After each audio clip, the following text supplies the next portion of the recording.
In the previous lecture, we discussed the normal development of kidney.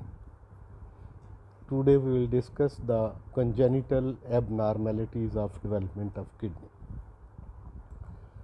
Congenital abnormalities of the kidneys and urinary tract, they are about 3 to 4% in normal birth. These congenital abnormalities can be seen before birth with the help of ultrasonographic examination. So, the first type of congenital abnormality is renal agenesis. This means kidneys are not developed. Renal agenesis may be unilateral or it may be bilateral. Unilateral agenesis, its frequency is 1 in 10,000 normal births. Usually, the left kidney is affected and it is more common in males. Now, as there is a pair of kidneys, if one kidney is non-functional, the other kidney hypertrophies and this congenital abnormality is not detected until there is some infection or some stone formation, due to which after clinical examination this congenital abnormality is detected. Bilateral renal agenesis. Bilateral renal agenesis, its frequency is 1 in 3,000 normal births. This congenital abnormality is incompatible with life postnatally. That means after birth, baby cannot live in case of bilateral renal agenesis because the waste products, they are not removed. Before birth, the waste products, they are removed by mother through the placenta. This congenital abnormality, it is associated with hypoplasia of lungs, separated eyes, lower ear, flat nose, receding chin, and abnormality of the limbs. So, these congenital abnormalities, they are also associated with bilateral renal agenesis. Now, after birth, if no help like dialysis or other facilities are provided, baby cannot live with bilateral renal agenesis. What are the causes why the renal agenesis occurs? In this case, there is non-development of the ureteric bud or the metanephric diverticulum, or if it develops, it degenerates. So, as in the beginning we discussed that the metanephric blastema and ureteric bud has got reciprocal inductive influence on each other. When one of them do not develop, the other also do not develop into the corresponding parts. So, if the ureteric bud does not develop, the metanephric blastema, the nephron which develops from it, it also do not develop. So, in this way, there is renal agenesis. Now, the second congenital abnormality is renal ectopia. Ectopia means normally the kidneys are present in the lumbar region. They are present at any other place. The most common place is pelvis, in which the ectopic kidneys, they are present. or they may be present in the lower abdominal portion. Now, as we discussed in the development of the kidneys develop in the pelvic region, then there is relative ascent of the kidneys. If they are present in the pelvic region and ascent does not take place, they perform their function or usually there is no symptom. Present with pain when there is an infection or any other pathology in the kidney. Maybe source of stone formation. Now, these kidneys, when they are present in the pelvis, they may unite. They unite and they form pancake kidney or discoid kidney. And then if they are present, they ascend relatively little higher, and they are present in the lower abdomen. That means they ascended a little, but then their ascent was arrested. So these are the few examples of renal ectopia. Otherwise, there is another congenital abnormality in which the one kidney crosses to the other side. This is called crossed ectopia, and in this case both the kidneys, they are present on the same side. For example, if the left kidney crosses to the right side, so both the kidneys will be present on the right side. They may be present separately or they may unite. Then next congenital abnormality is renal fusion. That means that the upper or the lower pole of the kidneys, they unite. Mostly the lower pole of the kidneys unite. So in this way a U-shaped kidney is formed. It is also known as horseshoe shaped kidney. There may be no symptoms present, but if there is infection, so there may be pain, hematuria means blood in the urine, and fever. So the U-shaped kidney or horseshoe shaped kidney, when it ascends, there is a obstruction offered by the inferior mesenteric artery. So they ascend and they lie in the lower abdominal region, where they are stopped by further ascent. They are stopped for further ascent by the inferior mesenteric artery. So in this case, lower poles, they are united and the kidney forms horseshoe shaped structure, so which is known as horseshoe kidney.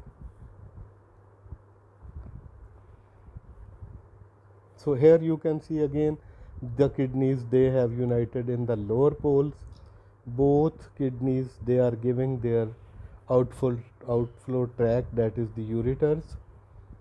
Again in this case you can see both kidneys, they are united on the lower pole and both ureters, they are passing. Then when the both kidneys, they are present in the pelvis, they are united, they are known as pancake or discoid kidneys. And crossed renal ectopia, as I have already explained, that the one kidney crosses to the other side and both the kidneys, they are present on the same side. Then comes the adult polycystic kidneys. In this case, multiple cysts are present in the kidney, like you can see in this diagram. This is usually bilateral, and the most cysts which are present, they press the normal tissue of the kidney if someone is present. So due to pressure, the normal portion of the kidney cannot perform its normal function. So this type of adult polycystic kidney, there were three theories about them. One was that some cysts or some tubules, they dilate and they form the cysts. Other theory was that the collecting ducts, they become dilated. And the third theory was that the nephron, distal end of the nephron, it become dilated.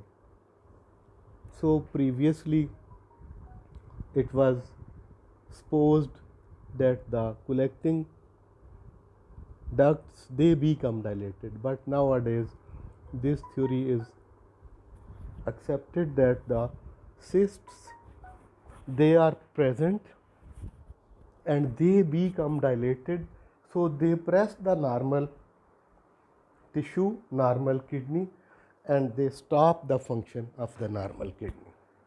So this type of kidney, if they are present bilaterally, they are again incompatible with life. Polycystic kidneys in case of childs, newborns, they are autosomal recessive.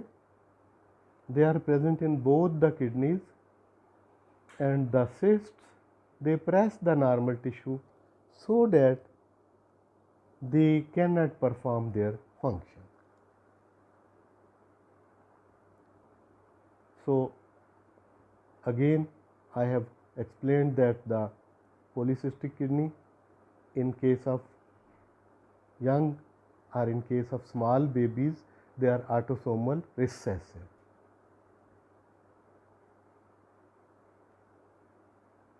In this case, another congenital abnormality, that the solitary or simple renal cyst is present in the kidney. That cyst causes pressure and sometimes it causes obstruction. Again, infantile polycystic kidney, I have explained that it is inheritance, autosomal recessive. Kidneys are enlarged due to enlargement of the cyst, and they press the normal tissue of the kidney, so they are incompatible with life.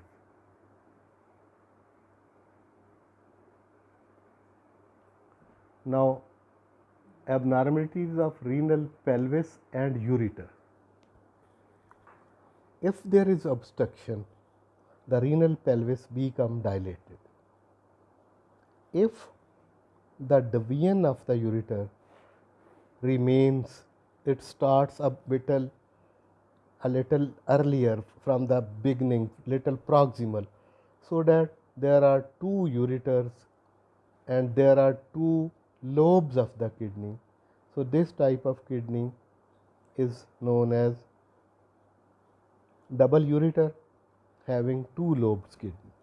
And if this division is further lower, then there are two ureters and two separate kidneys are present. And again, in this case, you can see this one is on the left side, there is a kidney, and then a little proximally you can see a branch of the ureter is going and another kidney is present.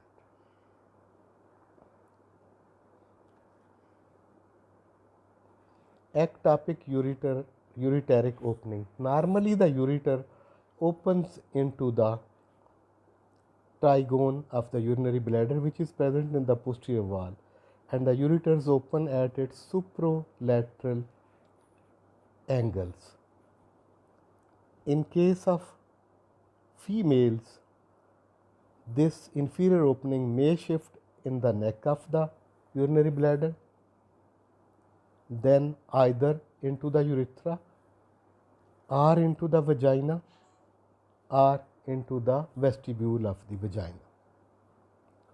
So in this case, as the opening has shifted from the bladder to the lower portions like urethra, vagina, vestibule of the vagina, so the sphincteric action is lost, so there is incontinence of the urine. Bladder is continuously dribbling from the urethra or from the vagina. In case of male, the opening may shift into the neck of the bladder or into the prostatic urethra or into the seminal vesicle or into the ductus deferens. Again, if it is below the sphincteric opening of the bladder, then there is incontinence of the urine. Urine is constantly dribbling from the urethra. So this thing happens as you have seen that the ureteric bud arises from the mesonephric duct, then the mesonephric duct is incorporated into the posterior wall of the urinary bladder and develops into trigone.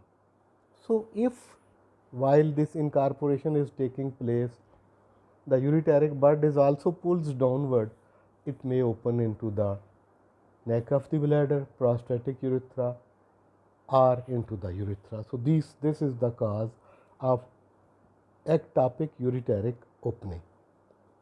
So here in this diagram you can see these are the duplication of the ureter.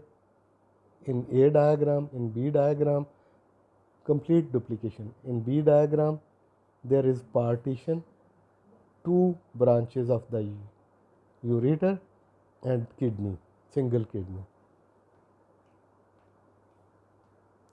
While congenital megaureter, if there is obstruction to the flow of the urine in the ureter, there is dilatation of the ureter and it becomes dilated.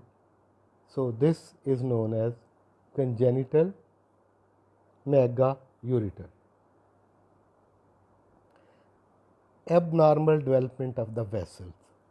Normally the renal vessels, renal arteries, they arise from the abdominal aorta and they enter into the kidney at the hilum. In case of 25% people, additional or accessory renal arteries, they are present. They may arise superior to the renal artery or inferior to the renal artery. When they are present inferior to the renal artery, they open directly into the lower pole of the uterus. So in this way they are known as polar renal arteries. So polar renal artery, if they pass in front of the ureter, they may cause obstruction. And when they cause obstruction to the urinary flow, there is a dilatation of the renal pelvis. So it is known as hydronephrosis. And if in the right side, then they pass in front of the ureters and again cause the obstruction to the flow of the ureter. These aberrant or abnormal renal arteries, they are end arteries. So one should be very careful while performing surgery on the kidneys, because if these arteries they are ligated or cut because they are end arteries, they cause ischemia of that portion of the kidney which is supplied by these arteries. So post caval ureter, that means ureter which is present posterior to the vena, inferior vena cava. Once this ureter is present posterior to the inferior vena cava causes obstruction. You can see in this diagram. So in this way there will be dilated pelvis and urine flow will be obstructed, will resulting in hydronephrosis. So this congenital abnormality is related with the bladder, as we have to study the development of bladder, we will study this with after the studying the development of the bladder. Now we stop here. Thank you very much.